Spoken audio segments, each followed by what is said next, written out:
네, 오늘은 성의 수요일입니다. 사순절이 시작되는 첫날입니다. 우리가 이 날을 제의 수요일이라고도 부릅니다. 이렇게 제의 수요일이라고 부르는 이유는 머리에 죄를 뿌리고 자신의 죄를 십자가 앞에 온전히 회개하는 그러한 의미를 가지고 있습니다. 여러분, 앞으로 사순절 기간 동안 예수님의 십자가를 온전히 묵상하기 위해서는 먼저 내가 얼마나 죄가 많은 죄인이며 악하고 부족한 존재인지 돌아봐야 합니다. 그래야 이 악한 나를 위해서도 그 보배로운 피를 흘리신 예수님의 깊은 사랑을 깨달을 수 있을 것입니다. 그 은혜를 깨닫는 한소망교회 모든 성도님들이 되시길 축복합니다. 이사야 53장은 이제 53장 안에는 고난받는 종이 나옵니다. 오늘 읽은 53장의 본문 안에는 우리 위해서 고난을 받으신 예수님에 대한 말씀이 나와 있습니다. 이 말씀을 통해서 예수님께서 어떠한 고통을 우리를 위해 감당하셨는지 그 사랑을 깨닫는 시간이 되길 소망합니다. 먼저 2절 말씀을 보겠습니다. 제가 읽겠습니다. 그는 주 앞에서 자라나기를 연한 순 같고 마른 땅에서 나온 뿌리 같아서 고운 모양도 없고 풍채도 없은즉 우리가 보기에 흠모할 만한 아름다운 것이 없도다. 아멘. 여러분, 우리가 예수님의 모습을 상상하면 보통 이러한 그림을 많이 상상하실 겁니다. 네. 그런데 영국의 BBC에서 약 2000년 전 이 유대인들의 얼굴, 평균적인 얼굴을 이 두개골로 분석한 결과 나온 얼굴이 있습니다. 바로 이러한 얼굴입니다. 저 얼굴이 당시 유대인들의 평범한 얼굴이었다라는 것입니다. 왼쪽에 잘생긴 거 아름다운 얼굴은 사실 백인의 얼굴입니다. 예수님은 유대인의 얼굴인데 백인의 얼굴로 그린 것이고, 이 오른쪽에 이 외모가 사실상 실제로 더 가까운 예수님의 얼굴이라는 것입니다. 여러분, 어떻습니까? 우리가 생각했던 예수님의 이미지와는 되게 다르죠? 오늘 본문 2절에도 이 예수님의 외적인 모습에 대해 이렇게 말씀하고 있습니다. 고운 모양도 없고 풍채도 없으며 보기에 흠모할 만한 아름다운 것이 없다라고 말합니다. 저는 참 궁금했습니다. 그래도 하나님의 아들인데 좀 이렇게 이 땅에 오실 때 가장 고운 얼굴, 가장 멋진 얼굴로 오실 수 있지 않았나? 외적인 그런 부분들이 가장 뛰어난 부분으로 오실 수 있지 않았나? 이러한 고민을 해봤습니다.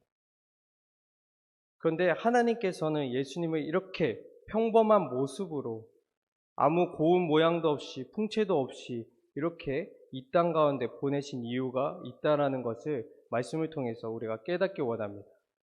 우리는 지금 외모 지상주의 사회에서 살고 있습니다. 이 외모가 이 겉모습인 뿐만 아니라 우리는 참 보이는 것을 참 중요하게 여기는 것 같습니다. 외모뿐만이 아니라 남들에게 풍겨지는 이미지도 굉장히 중요하다라고 생각합니다. 그리고 또 남들에게 들려지는 평판 되게 중요하다라고 생각합니다. 그런데 사실 예수님은 그 잘못된 외모 지상주의를 외쪽에 치중한 우리의 죄를 깨뜨리러 그러한 평범한 모습으로 내려오셨다라는 것입니다. 그리고 마태복음 9장 10절을 보면 예수께서 마태의 집에 앉아 음식을 잡수실 때에 많은 세리와 죄인들이 와서 예수와 그의 제자들과 함께 앉더니 아멘. 예수님 또한 그 외적인 거에 평범한 모습이기도 하셨지만 가장 낮았던 사람들 누구입니까? 세리들, 죄인들, 창녀, 그리고 몸이 불편한 사람들, 이들을 모두 가리지 않고 사랑하셨습니다. 사실 세리, 죄인들, 창녀, 병자들은 그 당시에는 꺼리는 사람들이었습니다. 고개를 저으면서 찌릿찌릿하는 사람들이었습니다. 사회적으로 가장 낮은 계층이었고 희망이 없던 사람들이었습니다. 그런데 예수님께서는 정말로 곱고 아름다운 모습을 하신 것이 아니라 위천한 모습으로 이 낮은 자들까지 품으려 하신 그런 겸손한 모습으로 이 땅에 오셨습니다. 예수님은 세리, 죄인, 창녀, 병자들을 겉모습으로 판단하지 않으셨습니다. 그들을 보며 고개를 저으시지 않았습니다. 바리새인들처럼 야, 내가 저들보다는 낫다라는 그러한 우월감으로 그들을 정죄하지 않으셨습니다. 다만 찾아가서 그들의 마음을 만져주시고 그들의 아픔을 이해해 주시고 죄를 용서해 주시면서 문제 가운데서 그들에게 해방을 주셨습니다. 그리고 3절을 보겠습니다. 제가 읽겠습니다. 그는 멸시를 받아 사람들에게 버림받았으며 강고를 많이 겪었으며 질고를 아는 자라. 마치 사람들이 그에게서 얼굴을 가리는 것 같이 멸시를 당하였고 우리도 그를 귀히 여기지 아니하였도다. 아멘. 이렇게 가장 낮은 사람들까지도 사랑한 예수님은 사람들에게 멸시를 받았습니다. 버림을 받았습니다. 고통을 받았습니다. 예수님 공생의 사역을 보면 정말 누울 자리 하나 편하지 않는 공생의 생활을 하셨습니다.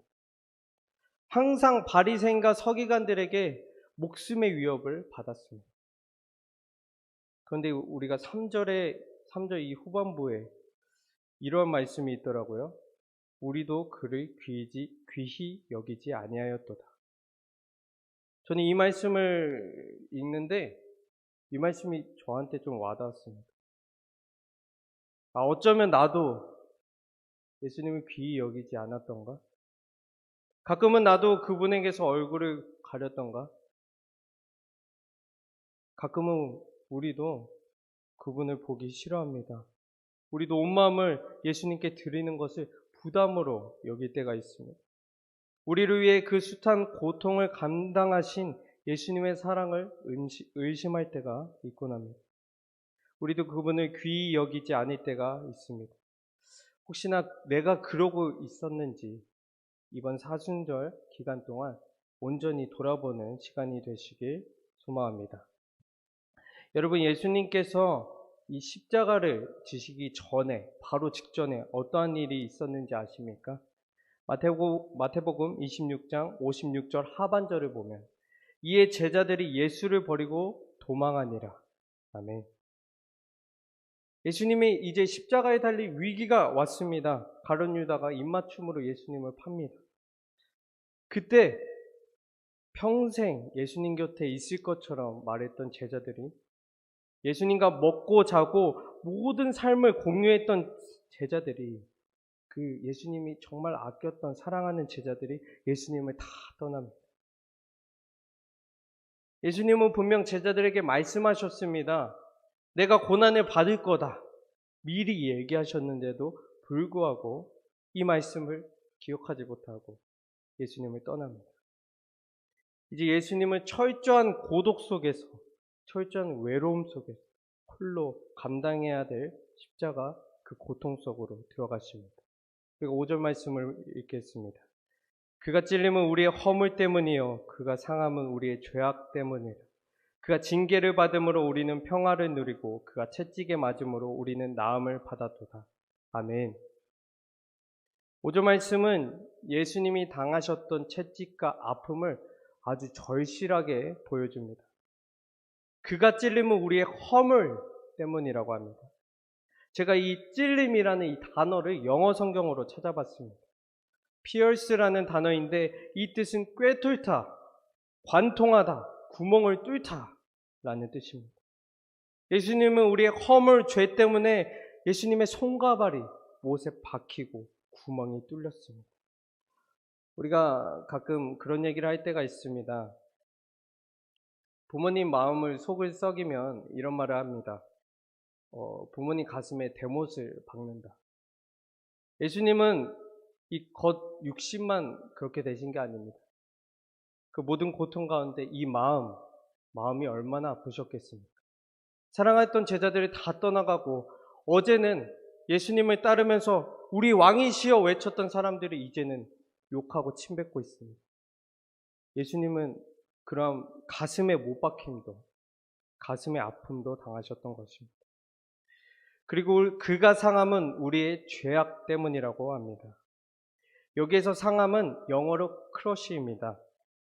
이 단어의 뜻을 보면 으깨다, 박살내다 망가져서 형태가 알아보지도 못하게 된다라는 뜻입니다. 우리의 죄 때문에 예수님의 육신도, 예수님의 마음도, 정신도 다 형태를 알아보기 힘들 정도로 박살나고 부서지셨습니다.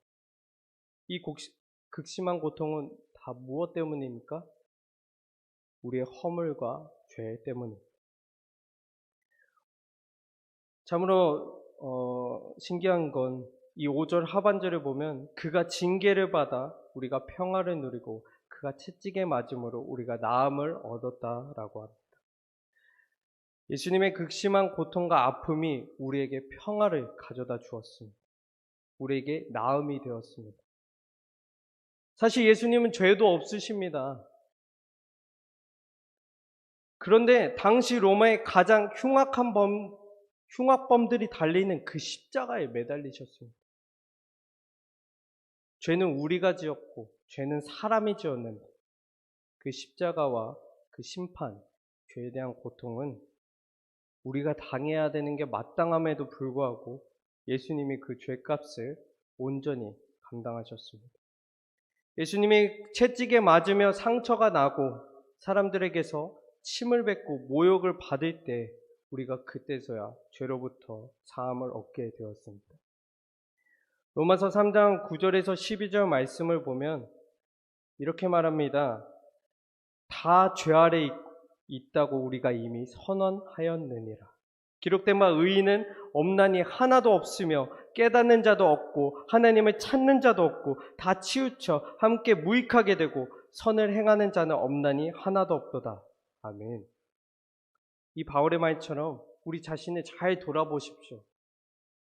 내 자신이 아직도 의인이라고 생각하십니까? 그러면 우리가 영적인 눈이 닫힌 것입니다. 말씀에서 명확하게 얘기하고 있습니다. 의인은 하나도 없다라고 얘기하고 있습니다. 온전히 하나님을 찾는 사람도 없다라고 얘기하고 있습니다. 지혜가 있어서 깨닫는 자도 없다라고 얘기하고 있습니다. 다 무익하고 선을 행하지 못한다라고 얘기하고 있습니다. 여러분, 이것이 우리의 현 주소이자 우리의 본래의 모습입니다. 그런데 그런 우리를 위해 예수님께서 그 많은 고통을 당하신 것입니다. 가끔 어떤 분은 이렇게 생각하는 분도 있을 것입니다. 예수님은 위대하시니까, 놀라운 능력이시니까, 하나님의 아들이니까 그냥 아무렇지 않게 그냥 그럭저럭 넘기면서 잘 십자가 사역을 무난하게 감당하셨겠죠. 그런데 여러분, 그 생각은 틀렸습니다. 전혀 아닙니다. 마가복음 15장 34절 말씀입니다. 제9시에 예수께서 크게 소리 지르시되 엘리 엘리 라마 사박다니 하시니 이를 번역하면 나의 하나님 어찌하여 나를 버리셨나이까. 아멘. 여러분, 이 고통이 얼마나 크기에 예수님께서 나의 하나님 어찌 나를 버리셨습니까? 이러한 비명이 나오게 됩니까? 여러분, 이 십자가는 너무 아픈 십자가입니다. 사실 우리가 그 패션 오브 크라이스트 그런 영화들도 있고 예수님의 십자가를 모티브로 한 영화들이 많습니다. 그러한 영화들을 보면 되게 감격스럽습니다. 은혜가 됩니다. 그런데 어느 날 제가 기도하면서 깨달은 것은 우리가 직접 그 십자가의 현장을 본다면 과연 감격스러울까? 그렇지 않을 것입니다. 너무 잔인해서 보기 힘들 정도로, 감당하기 힘들 정도로 끔찍한 고통이었을 것입니다. 아마 제대로 쳐다도 보지 못했을 것입니다. 입을 막을 것이고 눈을 돌렸을 것입니다. 이 예수님조차, 하나님의 아들이신 예수님조차 비명을 부르짖은 이 십자가를 여러분 기억하시기 바랍니다. 우리가 지금 십자가 하면 되게 우리한테 익숙합니다. 십자가 목걸이도 있고 차에다가 십자가도 매달기도 하고, 십자가는 우리가 정말 접하기 쉽습니다. 어느새 우리에게 액세서리가 되었습니다.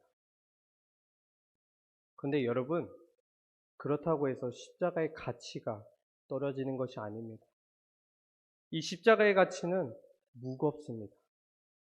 우리가 다 감당하지 못할 정도로 크십니다. 그러한 십자가를 기억하시길 소망합니다. 누가복음 22장 19절, 20절에는 성찬식이 나옵니다. 제가 읽겠습니다. 또 떡을 가져 감사기도 하시고 떼어 그들에게 주시며 이르시되 이것은 너희를 위하여 주는 내 몸이라. 너희가 이를 행하여 나를 기념하라 하시고 저녁 먹은 후에 잔도 그와 같이 하여 이르시되 이 잔은 내 피로 세우는 새 언약이니 곧 너희를 위하여 붓는 것이라. 아멘. 예수님은 제자들에게 떡을 떼어주시고 포도주를 주시며 이것이 예수님의 몸과 피라고 말씀하셨습니다. 그리고 중요하게 강조하신 것은 이를 행하여 나를 기념하라. 여러분, 정말로 하나님께 부족한 모습, 잘난 모습, 아름다운 모습 없는 우리 위해서, 아직도 마음대로 살아가는 우리 위해서, 여전히 부족한 우리를 위해서 자기 온몸, 마음, 정신 다 내어주신 그 사랑, 그 아픔을 우리가 묵상하셔야 됩니다. 기억해야 됩니다. 기념해야 됩니다. 여러분, 그리스도인은 다른 것이 아닙니다. 이 십자가를 기억하는 사람이 그리스도인입니다. 그리스도인은 평생에 거쳐서 이 십자가를 묵상하는 사람입니다. 오카노 목사님께서 설교 중에 이런 말씀을 하셨습니다. 되게 그 말씀을 들으면서 충격적이었습니다. 목회를 굉장히 오래 하시고 되게 능력이 있으신 목사님께서 이런 말씀을 하셨습니다. 그 십자가 사랑 내가 평생을 묵상해도 아직도 그 크기와 넓이와 깊이를 모르겠다. 여러분, 평생 묵상합시다. 평생 그 사랑을 알아가면서 살아갑시다. 우리 한소망교회 모든 성도님들의 심령에 이 사순절 기간 동안 예수님의 진정한 십자가의 은혜가 깊이 그리고 뜨겁게 넓게 부어지길 간절히 소망합니다. 기도하겠습니다.